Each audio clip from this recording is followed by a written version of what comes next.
Ще разбия вратата. Шефе, само заради вас съм спокоен, иначе ще изляза и ще го щупа главата. Бе, идиот такъв. Ако той влезе тук, ще ни направи трудни за рисуване. Толкова много ще те ритам по задника, ако вляза вътре, че в продължение на 8 години ще ходиш по голяма нужда с придружител. Нещастник? Наско отида до аптеката да си купи тубичка риванол и кутия лейкопласт. Влез да се бием, педерас!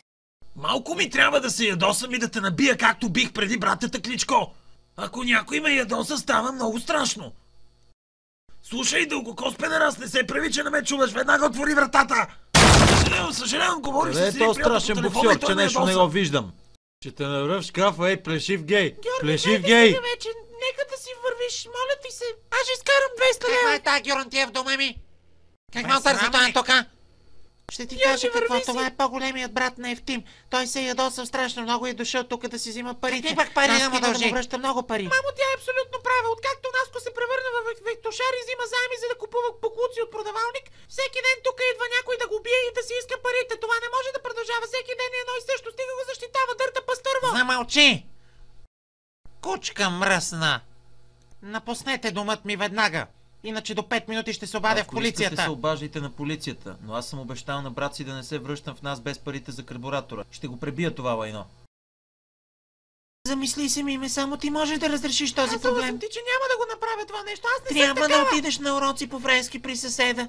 Само това е спасението за Наско, повярвай ми.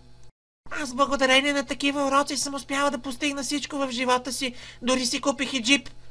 Ама аз не искам джип. Аз искам просто Георги да престане да троши в къщата ми. Много искаме тъпанари такива. Така ли?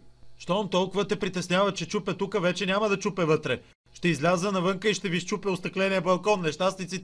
Ще върнете парите за карбуратора. Ако смяташ, че не ми стиска да сляза долу и да хвана едно паве и да ви щупа прозореца, застани и сега там и гледай как ще фърля камъка и ще ви щупа прозореца. Разбрали? Няма да ме спрете. Аз съм достатъчно луд. Достатъчно си луд, но не и достатъчно грозен.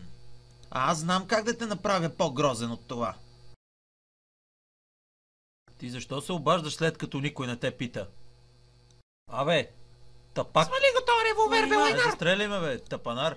Тапанар. Пак, ако не го оцелиш от 1 метър, нали се сещаш, че то ще те направи на кайма, бе? Нищожество, поне се замисли малко за последиците. Права е.